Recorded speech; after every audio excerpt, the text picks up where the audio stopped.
ಕೆಲವು ಸಿಂಪಲ್ ಅಭ್ಯಾಸಗಳಿಂದ ಕೂಡ ಮನೇನ ಸ್ವಚ್ಛವಾಗಿಟ್ಕೊಳ್ಬೋದು.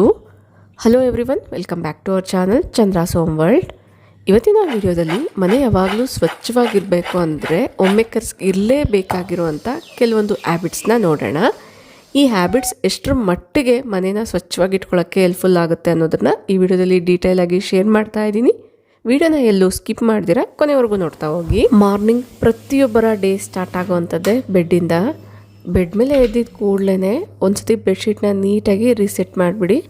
ಇದಕ್ಕೆ ಕೇವಲ 3ರಿಂದ 5 ನಿಮಿಷ ಇದ್ದರೆ ಸಾಕಾಗುತ್ತೆ.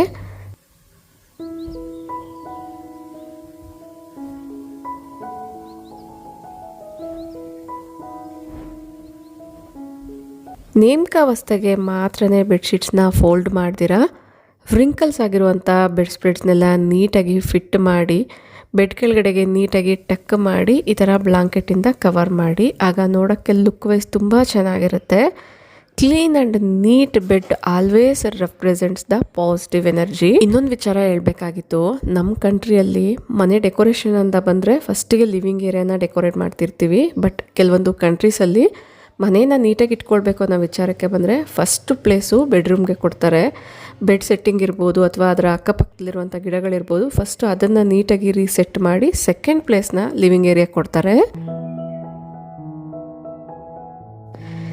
Next coming to kitchen counter clearance. ಪ್ರತಿಯೊಬ್ಬರು ಕೂಡ ಅಡುಗೆ ಮನೆಯಲ್ಲಿ ಮಾಡುವಂಥ ಪ್ರತಿಯೊಂದು ಕೆಲಸನ ಕೂಡ ವರ್ಕಿಂಗ್ ಸ್ಪೇಸ್ ಆದ ಕೌಂಟರ್ ಮೇಲೇ ಮಾಡ್ತಿರ್ತೀವಿ. ಈ ಕೌಂಟರ್ನ ಎಷ್ಟು ಬೇಗ ಆದರೆ ಅಷ್ಟು ಬೇಗ ಕ್ಲಿಯರ್ ಮಾಡಿದ್ರೆ better. Next coming to kitchen counter clearance. Usually ಅಡುಗೆ ಎಲ್ಲ ಮಾಡಬೇಕಾದ್ರೆ ತರಕಾರಿ ಎಲ್ಲ ಕಟ್ ಮಾಡ್ತಾ ಇರ್ತೀವಿ. ಸಾಮಾನ್ಯವಾಗಿ ನಾನು ತರಕಾರಿ ಕಟ್ ಮಾಡಬೇಕು ಅಂದರೆ ಈ ಚಾಪಿಂಗ್ ಬೋರ್ಡ್ನ ಯೂಸ್ ಮಾಡ್ತಿರ್ತೀನಿ. ಇದು ಸ್ಟೈನ್ಲೆಸ್ ಸ್ಟೀಲ್ ಚಾಪಿಂಗ್ ಬೋರ್ಡ್ ಆಗಿರುತ್ತೆ. ಎಲ್ಲ ಸ್ಲ್ಯಾಬ್ ಮೇಲೂ ಕೂಡ ಈಸಿಯಾಗಿ ಅಡ್ಜಸ್ಟ್ ಮಾಡ್ಬೋದು. ಮತ್ತು ಇಲ್ಲಿ ನೀವು ಅಬ್ಸರ್ವ್ ಮಾಡಿದ್ರೆ ಕೌಂಟರ್ ಮೇಲೆ ನೀಟಾಗಿ ಇದನ್ನು ಫಿಕ್ಸ್ ಮಾಡಿಕೊಂಡು ಅದ್ರ ಮೇಲೆ ತರಕಾರಿ ಕಟ್ ಮಾಡೋವಂಥದ್ದು, ತರಕಾರಿ ಸಿಪ್ಪೆ ಎಲ್ಲ ಬಿಡಿಸ್ಕೋಬೋದು. ಇದು ಸ್ವಲ್ಪ ಸ್ಪೇಷಿಯಸ್ ಆಗಿರೋ ಕಾರಣ ವೇಸ್ಟನ್ನ ಕೂಡ ಇದೇ ಚಾಪಿಂಗ್ ಬೋರ್ಡ್ ಮೇಲೆ ಒಂದು ಕಡೆ ಸೈಡ್ಗೆ ಇಟ್ಕೊಳ್ಬೋದು. ಒನ್ಸ್ ಇದ್ರ ಮೇಲೆ ತರಕಾರಿ ಎಲ್ಲ ಕಟ್ ಮಾಡಿದ್ಮೇಲೆ ಹಂಗೆ ಬಿಡಿದಿರ ಇಮ್ಮಿಡಿಯೇಟಾಗಿ ವೈಪ್ ಮಾಡ್ಕೊಳ್ತೀನಿ. ಇದರ ಮೇಂಟೆನೆನ್ಸು ಕ್ಲೀನಿಂಗು ಕೂಡ ಈಸಿ ಆಗುತ್ತೆ. ಇನ್ನು ಅಡುಗೆ ಮನೆ ನೀಟಾಗಿ ಕಾಣಿಸ್ಬೇಕು ಅಂದರೆ ಕೌಂಟರ್ ಸ್ಪೇಸ್ ಯಾವಾಗಲೂ ಖಾಲಿಯಾಗಿ ನೀಟಾಗಿ ಇರಬೇಕಾಗತ್ತೆ. ಸಾಮಾನ್ಯವಾಗಿ ಈ ಕೌಂಟರ್ ಸರ್ಫೇಸ್ ಮೇಲೆ ಮಾಡುವಂಥ ಪ್ರತಿಯೊಂದು ಕೆಲಸಕ್ಕೂ ಕೂಡ ಒಂದೊಂದು ವಸ್ತುನ ಯೂಸ್ ಮಾಡ್ತೀನಿ. ನೀವಾಗಲೇ ಅಬ್ಸರ್ವ್ ಮಾಡಿದರೆ ವೆಜಿಟೇಬಲ್ಸ್ ಎಲ್ಲ ಕಟ್ ಮಾಡೋದಕ್ಕೋಸ್ಕರ ಚಾಪಿಂಗ್ ಬೋರ್ಡ್ನ ಯೂಸ್ ಮಾಡಿದ್ದೆ. ಅದೇ ಥರನೇ ಗಾರ್ಡನಿಂಗ್ ವರ್ಕ್ಗೋಸ್ಕರ ಇಲ್ಲಿ ನ್ಯೂಸ್ ಪೇಪರ್ನ ಯೂಸ್ ಮಾಡಿದ್ದೀನಿ. ಕೆಲವೊಂದು ಪ್ಲಾಂಟ್ಸ್ನ ಪ್ರೊಪಗೇಟ್ ಮಾಡಬೇಕಾಗಿತ್ತು. ಸೊ ಒನ್ಸ್ ಪ್ರೊಪಗೇಟ್ ಮಾಡಿದ್ಮೇಲೆ ಇಲ್ಲಿ ಅಬ್ಸರ್ವ್ ಮಾಡ್ತಾ ಇರ್ಬೋದು, ಈ ನ್ಯೂಸ್ ಪೇಪರ್ನ ನೀಟಾಗಿ ರ್ಯಾಪ್ ಮಾಡಿಬಿಟ್ಟು ಡಸ್ಟ್ಬಿನ್ಗೆ ಹಾಕ್ಬಿಡ್ತೀನಿ. ಕೌಂಟರ್ ಸ್ಪೇಸ್ ಕೂಡ ನೀಟಾಗಿರುತ್ತೆ, ಮಣ್ಣೆಲ್ಲನೂ ಆಗದಿರ ಇರುತ್ತೆ. ಒಂದು ವೇಳೆ ಅಲ್ಪ ಸ್ವಲ್ಪ ಆ ಕಡೆ ಈ ಕಡೆ ಸಿಡ್ದಿದ್ರು ಕೂಡ ಈ ಥರ ವೆಟ್ ಕ್ಲಾತಿಂದ ನೀಟಾಗಿ ವೈಪ್ ಮಾಡಿಕೊಂಡ್ರೆ ಕೌಂಟರ್ ಯಾವಾಗಲೂ ನೀಟಾಗಿರುತ್ತೆ. ಇನ್ನು ಮೇಯ್ನಾಗಿ ತುಂಬ ಮೆಸ್ಸಿ ಆಗುವಂಥದ್ದು ಚಪಾತಿ ಮಾಡಿದಾಗ. ಸೊ ಇಮ್ಮಿಡಿಯೇಟಾಗಿ ಈ ಥರ ವೈಪ್ ಮಾಡಬೇಕು ಅಂದರೆ ನೀವು ಸ್ಟೈನ್ಲೆಸ್ ಸ್ಟೀಲ್ ಚಾಪಿಂಗ್ ಬೋರ್ಡ್ನ ಡೆಫಿನೆಟ್ಲಿ ಯೂಸ್ ಮಾಡಿ. ಅದರಲ್ಲೂ ನೀವು ಜಾಸ್ತಿ ಚಪಾತಿ ಮಾಡ್ತೀರಾ ಅನ್ನೋದಾದರೆ ಸ್ವಲ್ಪ ಅಗಲವಾಗಿರೋಂಥದ್ದು ತೊಗೊಂಡ್ರೆ ಬೆಟರು.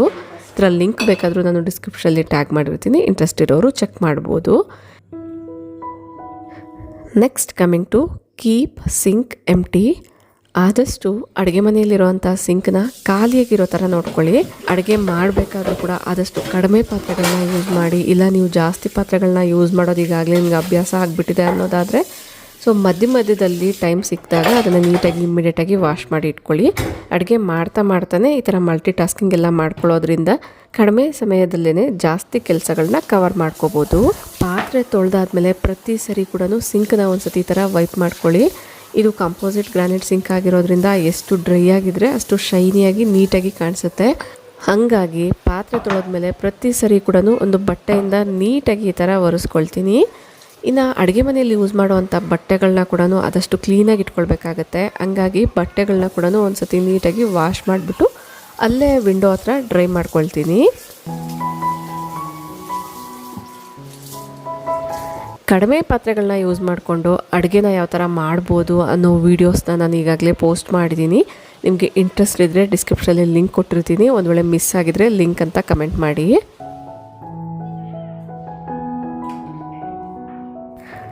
ಕಿಚನ್ ಸಿಂಕ್ ಯಾವ ಥರ ಹೈಜಿನಿಕ್ ಆಗಿ ಇಟ್ಕೊಳ್ತೀವೋ ಅದೇ ಥರ ವಾಶ್ರೂಮಲ್ಲಿರುವಂಥ ಸಿಂಕ್ ಏರಿಯಾನ ಕೂಡ ನೀಟಾಗಿ ಇಟ್ಕೊಳ್ಬೇಕಾಗತ್ತೆ.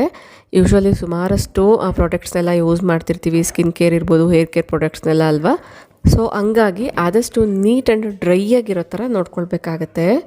ಗ್ಲೋಬಲ್ ಹೈಜೀನ್ ಸರ್ವೆ ಪ್ರಕಾರ 70,000 ಬ್ಯಾಕ್ಟೀರಿಯಾ ಪರ್ ಸ್ಕ್ವಯರ್ ಇಂಚಲ್ಲಿ ಇರುತ್ತಂತೆ. ಸೊ ಆದಷ್ಟು ಸಿಂಕ್ನ ಕ್ಲೀನ್ ಆ್ಯಂಡ್ ಡ್ರೈ ಆಗಿ ಇಟ್ಕೊಳ್ಳಿ. Next coming to 1 wipe after every meal. ಅಡುಗೆ ಮಾಡಿದ ಕೂಡಲೇ ಕೇವಲ 5 ನಿಮಿಷ ಟೈಮ್ ಹಿಡಿಸುತ್ತೆ. ಲಿಕ್ವಿಡ್ನ ಸ್ಪ್ರೇ ಮಾಡಿಕೊಂಡು ಬ್ಯಾಕ್ ಸ್ಪ್ಲಾಶ್ನ ಕ್ಲೀನ್ ಮಾಡೋದಿರ್ಬೋದು, ಅಥವಾ ಚಿಮ್ನಿ ಕೂಡ ತುಂಬ ಡಸ್ಟಿ ಆಗ್ತಾ ಇರುತ್ತೆ. ಹಂಗಾಗಿ ಅಟ್ಲೀಸ್ಟ್ ಎವ್ರಿ ಡೇ ಒಂದು ಸತಿ ಆದ್ರೂ ವೈಪ್ ಮಾಡೋದ್ರಿಂದ ಡಸ್ಟ್ ಫ್ರೀ ಆಗಿರುತ್ತೆ, ಜಿಡ್ಡೆಲ್ಲ ಗ್ರೀಸಿ ಆಗದಿರ ಇರುತ್ತೆ. ಅಂದರೆ ಒಂಥರ ಅಂಟಂಟಾಗಿರುತ್ತೆ ಅಲ್ವಾ, ಅದೆಲ್ಲನೂ ಫಾರ್ಮ್ ಆಗದಿರ ಇರುತ್ತೆ. ಸೊ ಹಂಗಾಗಿ ಈ ಥರ ಚಿಮ್ನಿ ಇರ್ಬೋದು, ಕೌಂಟರ್, ಸ್ಟವ್ ಸುತ್ತಮುತ್ತಲಿರುವಂಥ ಏರಿಯಾನ ಒಂದು ಸತಿ ವೈಪ್ ಮಾಡ್ಕೊಳ್ಳೋದ್ರಿಂದ ಯಾವಾಗಲೂ ಕೂಡ ಕಿಚನ್ ಜಿಡ್ಡಾಗ್ದಿರ ನೀಟಾಗಿ ಫ್ರೆಶ್ ಆಗಿರುತ್ತೆ. ವಾಶ್ಗೆ ಹಾಕಬೇಕಾಗಿರುವಂಥ ಬಟ್ಟೆನ ತೆಗೆದು ಡಸ್ಟ್ಬಿನ್ಗೆ ಹಾಕೋಕ್ಕೆ 1 ನಿಮಿಷ ಸಾಕಾಗುತ್ತೆ.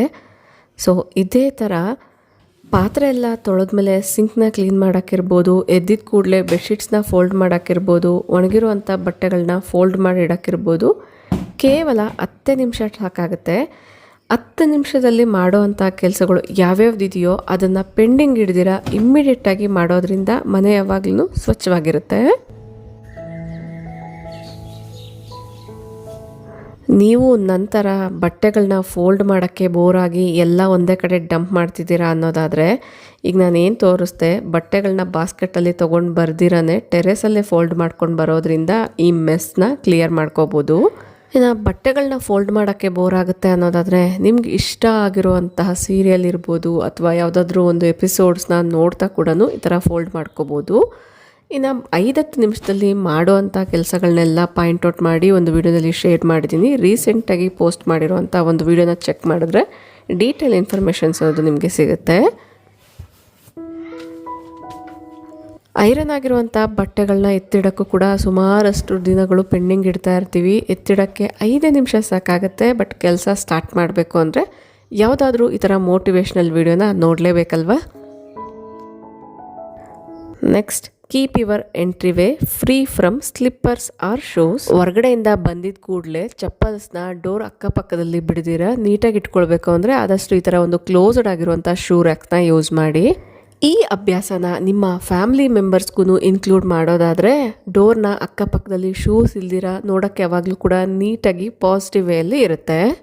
ಯೂಶ್ವಲಿ ನೀವು ಅಬ್ಸರ್ವ್ ಮಾಡಿದ್ರೆ ನಮ್ಮನೆಯ ಎಂಟ್ರಿವೇಯಲ್ಲಿ ಗಿಡಗಳು ಮಾತ್ರನೇ ಕಾಣಿಸುತ್ತೆ, ಎಲ್ಲೂ ಶೂಸು ಚಪ್ಪಲ್ಸ್ ಕಾಣಿಸಲ್ಲ. ಸುಮಾರು ವರ್ಷಗಳಿಂದ ಮಕ್ಕಳಿಗೆ, ಮನೆಯವ್ರಿಗೆಲ್ಲರಿಗೂ ಈ ಒಂದು ಅಭ್ಯಾಸನ ಇನ್ಕ್ಲೂಡ್ ಮಾಡಿರೋದ್ರಿಂದ ತನ್ನಕ್ಕೆ ತಾನೇ ಅವರು ಮಾಡಿರ್ತಾರೆ. ಶೂಸ್ನ ಮುಟ್ಟಿದ ಮೇಲೆ ಕಂಪಲ್ಸರಿ ಹ್ಯಾಂಡ್ ವಾಶ್ನ ಮಾಡಿಸ್ತೀನಿ. ಇನ್ನು ಈ ಥರ ಸ್ಟೆಪ್ಸ್ ಮೇಲೆಲ್ಲ ಶೂಸ್ನ ಬಿಡದಿರ ಖಾಲಿಯಾಗಿ ಇಟ್ಕೊಂಡ್ರೆ ಎಂಟ್ರಿ ವೇ ಲುಕ್ಕೆ ಪಾಸಿಟಿವ್ ಆಗಿಬಿಡುತ್ತೆ. ಮನೆ ಯಾವಾಗ್ಲೂ ಡಸ್ಟ್ ಫ್ರೀ ಆಗಿರಬೇಕು ಅಂದರೆ ಕೆಲವೊಂದು ಹ್ಯಾಬಿಟ್ಸ್ ಕಂಪಲ್ಸರಿ ಇರಲೇಬೇಕಾಗತ್ತೆ. ಅದರಲ್ಲಿ ಮೇಯ್ನಾಗಿ ನಾನು ಅಬ್ಸರ್ವ್ ಮಾಡಿರೋವಂಥದ್ದು, ನಾನು ಫಾಲೋ ಮಾಡೋ ಅಂಥದ್ದನ್ನು ನೋಡೋಣ. ಫಸ್ಟಿಗೆ ನಾನು ಟೆರೇಸ್ಗೆ ಬಂದಿದ್ದೀನಿ. ಟೆರೇಸಲ್ಲಿರುವಂಥ ಗಿಡಗಳಿಗೆ ನೀರು ಹಾಕೋದಕ್ಕಿಂತ ಮುಂಚೆನೇ ಅಲ್ಲಿರುವಂಥ ಡಸ್ಟನ್ನ, ಕಸ ಎಲ್ಲ ಕೂಡ ಒಂದು ಸತಿ ಗುಡಿಸ್ಬಿಟ್ಟು ಆಮೇಲೆ ನೀರು ಹಾಕೋದ್ರಿಂದ ಸೊ ಪೈಪ್ಸ್ ಎಲ್ಲ ಕಟ್ಕೊಳ್ದಿರ ಇರುತ್ತೆ. ಏನಾದರೂ ಡಸ್ಟ್ ಏನಿರುತ್ತೆ ಅದು ಮೊದಲೇ ಕಸದಲ್ಲಿ ಬಂದುಬಿಟ್ಟಿರೋದ್ರಿಂದ ನೀರು ಸರಾಗವಾಗಿ ಪೈಪಲ್ಲಿ ಹೊರಗಡೆ ಹೋಗುತ್ತೆ. ಅದರಲ್ಲೂ ರೈನ್ ವಾಟರ್ ಹಾರ್ವೆಸ್ಟಿಂಗ್ ಮಾಡಿಸಿರೋದ್ರಿಂದ ವಾಟರ್ನ ಕಲೆಕ್ಟ್ ಮಾಡ್ಕೊಳ್ಬೇಕು ಅಂದರೆ ಡಸ್ಟ್ ಫ್ರೀ ಆಗಿರಬೇಕಾಗುತ್ತೆ. ಟೆರೇಸ್ನ ಆದಷ್ಟು ಡಸ್ಟ್ ಫ್ರೀಯಾಗಿ ಇಟ್ಕೊಳ್ಳೋದಕ್ಕೋಸ್ಕರ ಫಸ್ಟಿಗೆ ನಾನು ಕಸನ ಗುಡಿಸಿ ಆಮೇಲೆ ಗಿಡಗಳಿಗೆ ನೀರು ಹಾಕ್ತೀನಿ. ಅದೇ ಥರ ಪ್ರತಿನಿತ್ಯ ನೆಲ ಒರೆಸೋದ್ಮೇಲೆ ಕೆಲವೊಂದು ಟ್ರಿಕ್ಸ್ನ ಫಾಲೋ ಮಾಡೋದ್ರಿಂದ ಕೂಡ ಡಸ್ಟನ್ನ ಅವಾಯ್ಡ್ ಮಾಡ್ಬೋದು. ನೆಲ ಒರೆಸೋದ್ಮೇಲೆ ಇಮ್ಮಿಡಿಯೇಟಾಗಿ ಈ ಥರ ಹೊಸ್ಲನ್ನೆಲ್ಲನೂ ಒರೆಸ್ಕೊಳ್ಳಿ. ಬಾಗಿಲು ಮುಂದೆ ರಂಗೋಲಿ ಹಾಕೋ ಕಾರಣ ಧೂಳು ಮೇಲೆ ಹಾಕೋದಕ್ಕಿಂತ ಒರೆಸಿದ ಕೂಡಲೇ ಇಮ್ಮಿಡಿಯೇಟಾಗಿ ಈ ಥರ ಒಂದು ಬಟ್ಟೆಯಿಂದ ವೈಪ್ ಮಾಡ್ಕೊಂಡು ಹಾಕೋದ್ರಿಂದ ಸೊ ರಂಗೋಲಿ ಡಸ್ಟ್ ಮೇಲೆ ಹಾಕ್ದಿರ ಇರ್ತೀವಿ. ನೋಡೋಕ್ಕೆ ಲುಕ್ಕು ಕೂಡ ಚೆನ್ನಾಗಿ ಬರಬೇಕು ಅನ್ನೋದಾದರೆ ಸೊ ಇಮ್ಮಿಡಿಯೇಟಾಗಿ ವೈಪ್ ಮಾಡಿದ ಕೂಡಲೇ ಈ ಥರ ವಸ್ತುನ ಅಲಂಕಾರ ಮಾಡೋದಿರ್ಬೋದು ಅಥವಾ ತುಳಸಿ ಕಟ್ಟೆ ಹತ್ರ ರಂಗೋಲಿ ಎಲ್ಲನೂ ಹಾಕೋಬೋದು. ಮನೆಯಲ್ಲಿ ಪ್ಲೆಸೆಂಟ್ ಆಗಿರುವಂತಹ ವಾತಾವರಣನ ಕ್ರಿಯೇಟ್ ಮಾಡಬೇಕು ಅಂದರೆ ಇವೆಲ್ಲ ಬೇಸಿಕ್ ಪಾಯಿಂಟ್ಸ್ ಅಂತಲೇ ಹೇಳ್ಬೋದು. ಕ್ಲೀನಾಗಿರುವಂತಹ ನೆಲ, ಬಾಗಿಲು ಮುಂದೆ ಹಾಕಿರುವಂಥ ರಂಗೋಲಿ, ಹೊಸ್ಲಿಗತ್ತಿರುವಂಥ ಅರಿಶಿನ ಕುಂಕುಮ ಇವೆಲ್ಲ ಪಾಸಿಟಿವ್ ವೈಬ್ಸ್. ಮನೆ ಏನಾದರೂ ರೋಡ್ ಅಕ್ಕಪಕ್ಕ ಇದೆ ಅನ್ನೋದಾದರೆ ತುಂಬ ಡಸ್ಟ್ ಕಲೆಕ್ಟ್ ಆಗ್ತಾ ಇರುತ್ತೆ. ಹಂಗಾಗಿ ಡೈನಿಂಗ್ ಟೇಬಲ್ ಇರ್ಬೋದು, ಸೆಂಟರ್ ಟೇಬಲ್ ಮೇಲೆಲ್ಲ ಕೂಡ ಒಂದ್ಸತಿ ವೈಪ್ ಮಾಡ್ತಾನೆ ಇರಬೇಕಾಗುತ್ತೆ. ಎವ್ರಿ ಡೇ ಒನ್ ವೈಪ್ ಸಾಕಾಗುತ್ತೆ. ಯಾವಾಗಲೂ ಕೂಡ ಡೈನಿಂಗ್ ಟೇಬಲ್ಲು ಈ ಥರ ಸೆಂಟರ್ ಟೇಬಲ್ ಎಲ್ಲನೂ ನೀಟಾಗಿರುತ್ತೆ.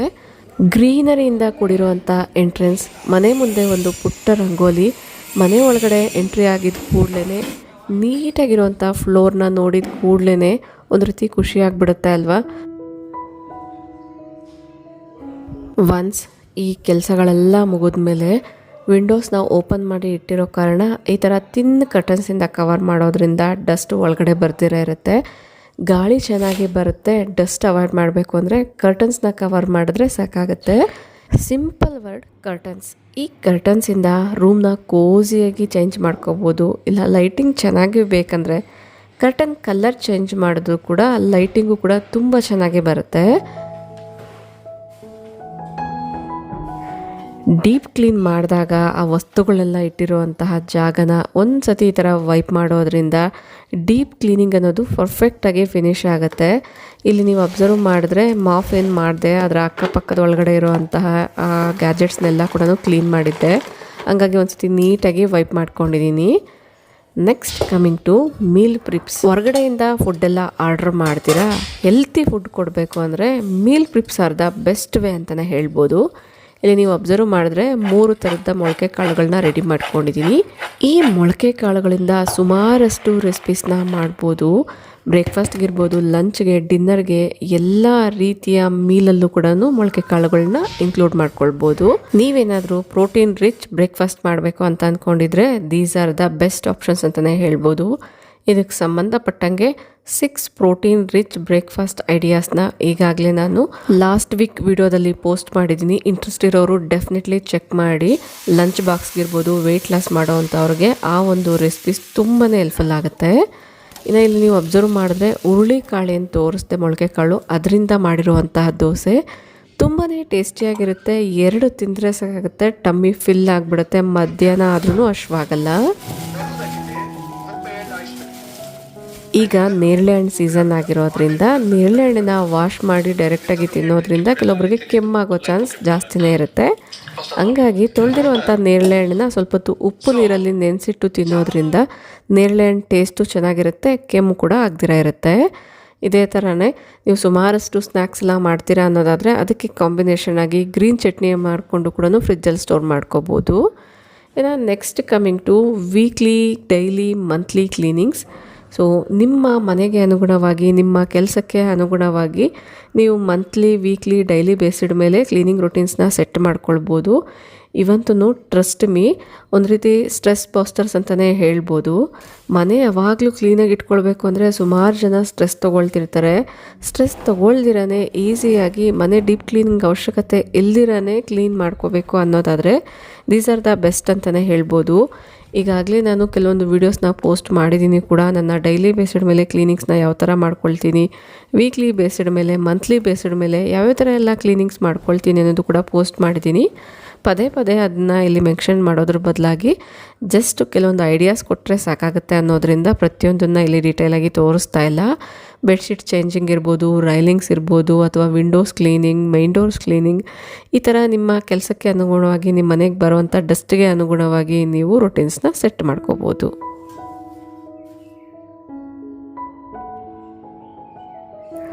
ನಿಮ್ಗೆ ಅನ್ನಿಸ್ಬೋದು ಇದೆಲ್ಲ ಮಾಡೋಕ್ಕೆ ಸುಮಾರಷ್ಟು ಟೈಮ್ ಆಗುತ್ತೆ ಅಲ್ವಾ, ಬೆಳಗ್ಗೆಯಿಂದ ಸಂಜೆವರೆಗೂ ಕ್ಲೀನಿಂಗೇ ಮಾಡಬೇಕಾ ಅಂತ.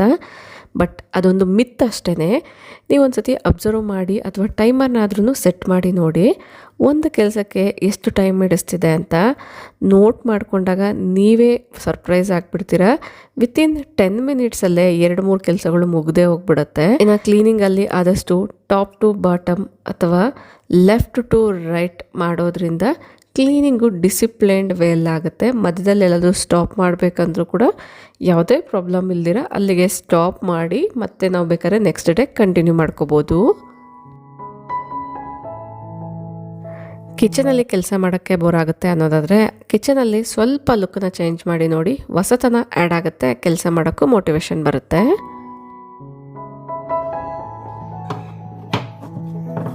ಇನ್ನು ಕೆಲವೊಂದು ವೇಸ್ಟ್ ವಸ್ತುಗಳನ್ನ ತುಂಬ ಎಫೆಕ್ಟಿವ್ ಆಗಿ ಆರ್ಗನೈಸೇಷನಲ್ಲಿ ಯೂಸ್ ಮಾಡ್ಕೊಳ್ಬೋದು.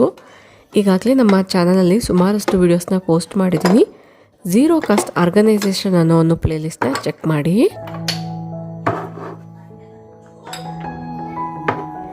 ಈ ಸಣ್ಣ ಬದಲಾವಣೆ ಲುಕ್ಕನ್ನೇ ಚೇಂಜ್ ಮಾಡಿಬಿಡುತ್ತೆ, ಕೆಲಸ ಕೂಡ ಈಸಿ ಆಗೋ ಥರ ಮಾಡುತ್ತೆ.